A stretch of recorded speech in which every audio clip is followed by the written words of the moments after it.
Hello friends, welcome back to my channel. कैसे हैं आप?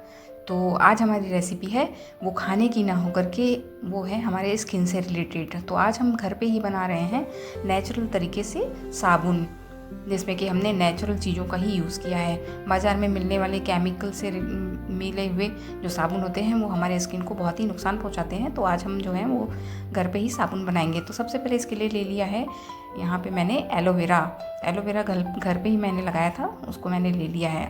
कुछ तुलसी के पत्ते हैं, उसको भी हम ले लेंगे। तुलसी के पत्ते घर में आसानी से मिल जाते हैं, तो इसको भी आप ले लीजिए। ये बहुत ही स्किन के लिए बहुत ही अच्छा होता है, तो हम इसका यूज़ भी करेंगे।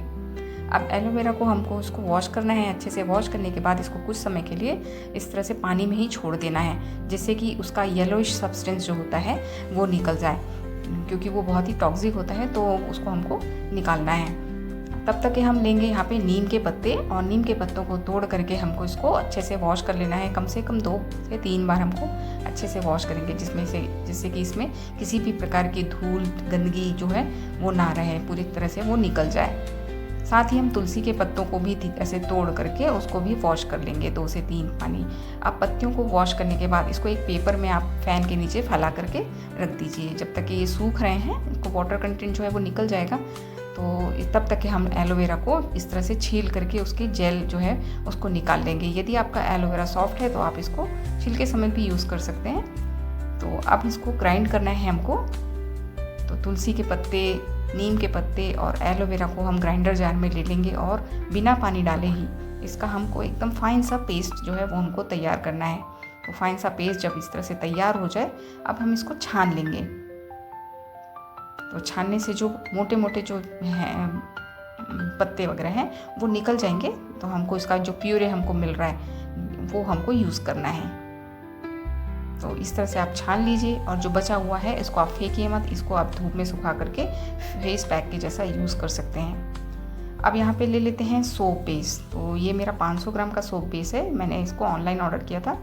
इसमें से मैं आधा ही यूज़ कर रही हूँ, यानी कि 250 ग्राम के लगभग मैंने यहाँ पे यूज़ किया है। इससे कम से कम 4 से 5 जो है वो सोप बन करके रेडी हो जाता है। तो इस तरह से सोप बेस, जो ग्लिसरीन बेस सोप बेस है, आप इसको ले लीजिए और कट कर लीजिए इस तरह से टुकड़ों में। अब इसको हमको मेल्ट करना है, तो एक बर्तन में पानी डाल करके आप दूसरा भगोना रख करके उसमें मेल्ट करिए, जिसे कि डबल बॉयलर मेथड बोलते हैं। तो इस तरह से हमको उसको मेल्ट करना है। अब आंच में रखे हुए ही आप इसको जो नीम का प्यूरी जो मिला था उसको आप इसको डाल सकते हैं। मैंने यहाँ पे उतार के डाला था, तो मेरा जो सोप है वो जमने लग गया था। तो आप इसको आंच पे रख के ही इसको डालिए, अच्छे से मिक्स करिए। उसमें फिर डालिए 1 छोटा टीस्पून हल्दी पाउडर, साथ ही डालिए 1 टीस्पून नारियल का तेल, साथ में कुछ विटामिन ई जो है उसको ले करके इसमें डाल देना है। ये भी स्किन के लिए बहुत ही अच्छा होता है, फ़ायदेमंद होता है। अब इस स्टेज पे आप इसमें चाहें तो 1 छोटा चम्मच टेबल सॉल्ट, जो हम घर में नमक यूज़ करते हैं, उसको भी डाल सकते हैं। इससे होता क्या है, जो हमारा साबुन है वो बहुत ही आसानी से सेट हो जाता है और थोड़ा सा हार्ड होता है। तो इस तरह से आप मोल्ड में उसको ट्रांसफ़र कर लेना है। तो ये हमारा जो लिक्विड था, सोप लिक्विड, उसको हमको ट्रांसफ़र कर लेना है मोल्ड में, और इसको इसी तरह से छोड़ देंगे हम। इसको ना धूप में रखने की ज़रूरत नहीं है। आप इसको घर में नॉर्मल टेम्परेचर पे ही 5 से 6 घंटे इसको छोड़ दीजिए, तो ये आसानी से इस तरह से सेट हो जाता है। फिर इसको डीमोल्ड कर लीजिए। गर्मी में तो ये बहुत ही आसानी से जम जाता है, बारिश में थोड़ा सा टाइम लगता है, तो आपको ज़्यादा समय लगेगा इसको मोल्ड करने में। तो एक बार आप इस सोप को बना करके ज़रूर से ट्राई करके देखिए। ये स्किन के लिए बहुत ही अच्छा होता है, क्योंकि नीम है, एलोवेरा है, तुलसी है, ये आप सभी जानते हैं कि स्किन के लिए कितने फ़ायदेमंद होता है। यदि आपको वीडियो पसंद आया हो तो प्लीज़ लाइक करें, शेयर करें। यदि चैनल पर नए हैं तो सब्सक्राइब कर लें। Thanks for watching.